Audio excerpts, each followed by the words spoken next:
Welcome back. I'm Kim Bailey. She's Fulyana Osborne, and this is Inside Exec. Today we're going to talk about attention management and not time management. And for once, I don't get to do the introduction. What this is about is really about practicing attention management, which is about maintaining control of where your attention goes. When you're working on something and your mind wanders, so for example, I'm here and I'm doing a business plan, for example. I'm working on that, and all of a sudden, a thing pops in my head to see we're working from home now. Oh, I can hear a noise next door. I wonder what they're doing in the next room. There's a child or a partner or whatever, and you're thinking that's a distraction.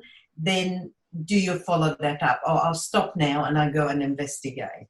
Mm-hmm. Another example could be, I'm doing that. Oh, I must remember to ring so-and-so. I promised to ring and give them some information. Another way would be, oh, I forgot to put the washing on. How do you order your mind so that you can stay on task?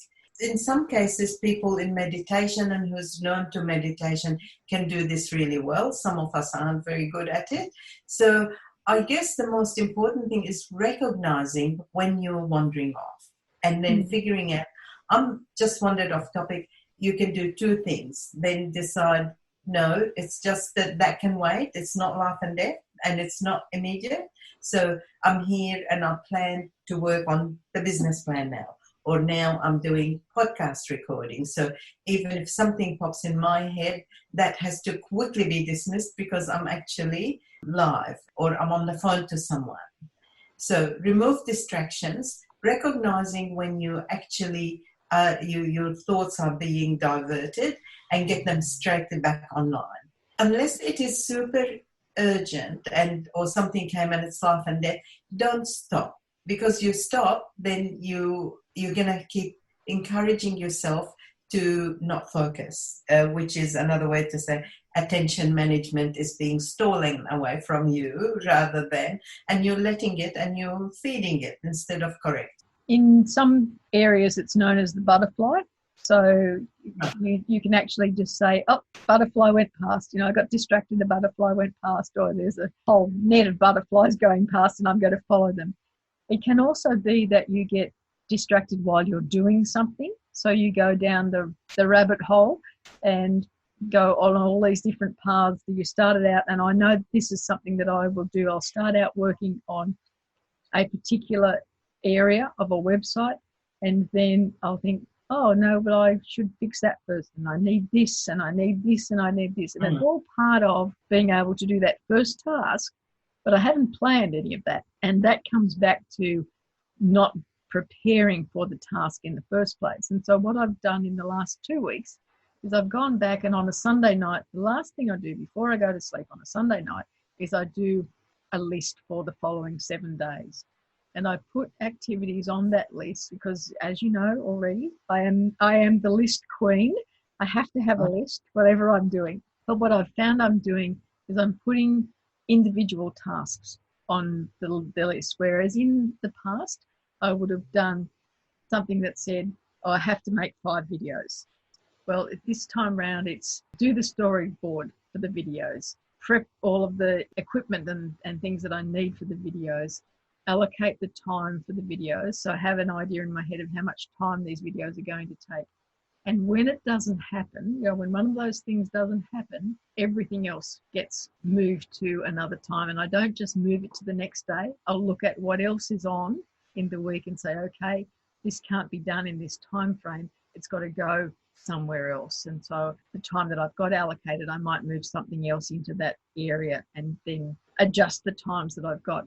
And I have to say, for the past 10 days, it's working really well. I'm getting everything done in those days that I've allocated. The things that had to move to other days, I've moved to days where I have been able to do them. I've had to pull a couple of long days, but not every day has been long. There's been days where I've had time that I didn't expect to have that was free to do other things, and I haven't looked for other tasks to do. I've taken that as my free time, as my success measure for having got the other things done. So that's probably something that I wanted to go on and talk about in terms of this particular topic.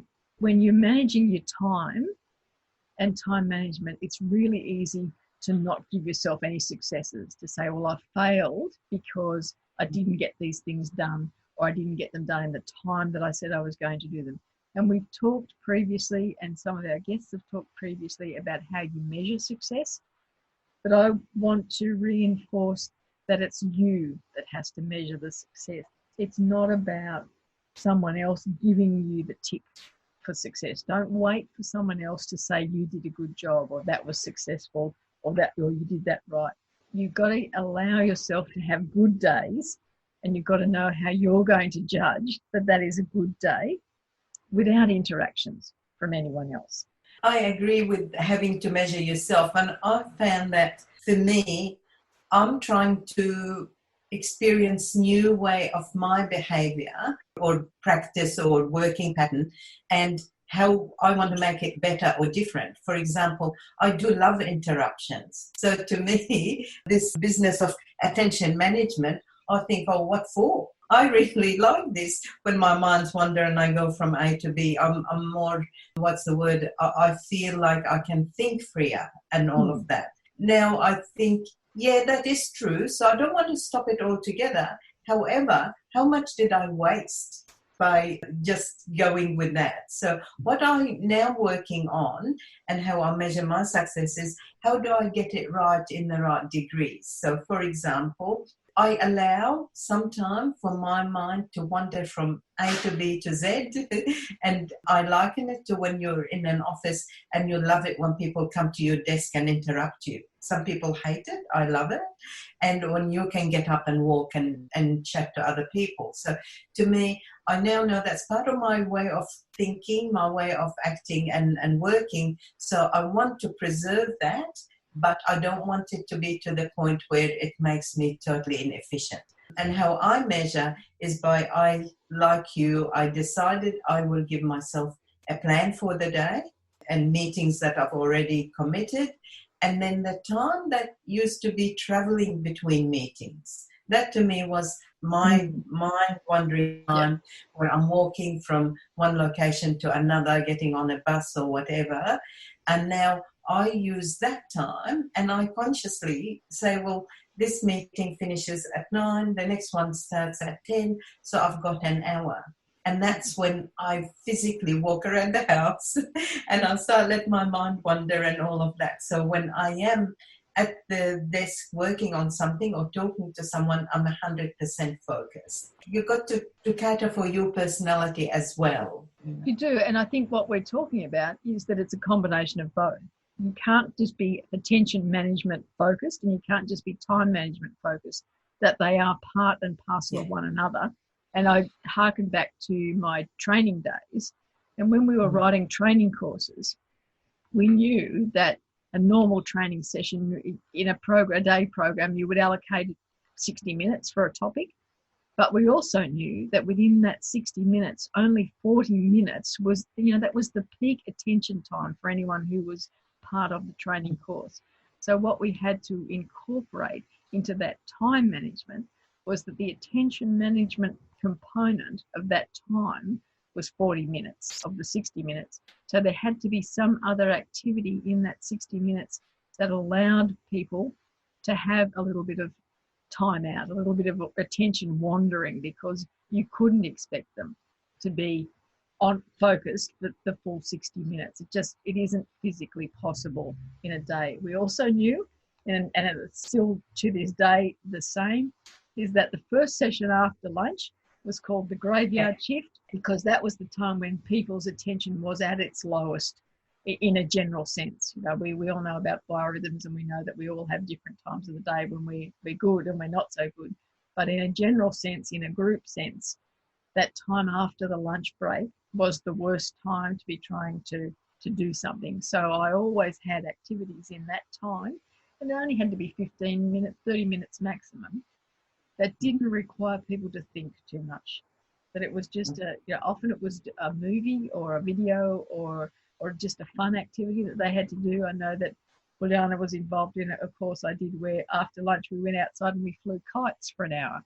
And that was an activity that had a basis in something else that we brought to light later in the day.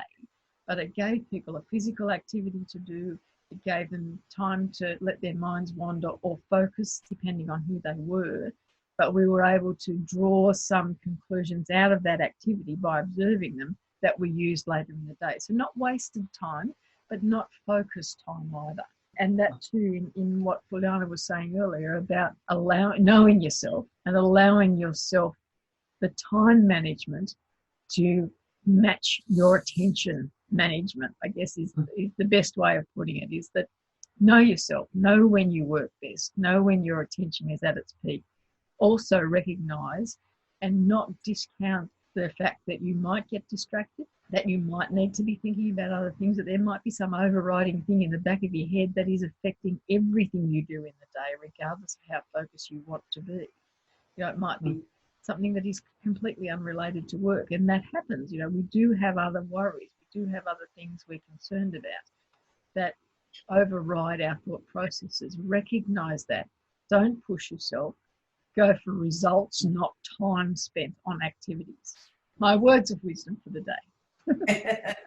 I think that covers it. Well, we will leave it there for you. Think about your attention management and your time management. Combine the two, and you'll be much more pleased at the success that you give yourself. But for now, I'm Kim Bailey. She's Fulyana Osborne, and this is Inside Exec.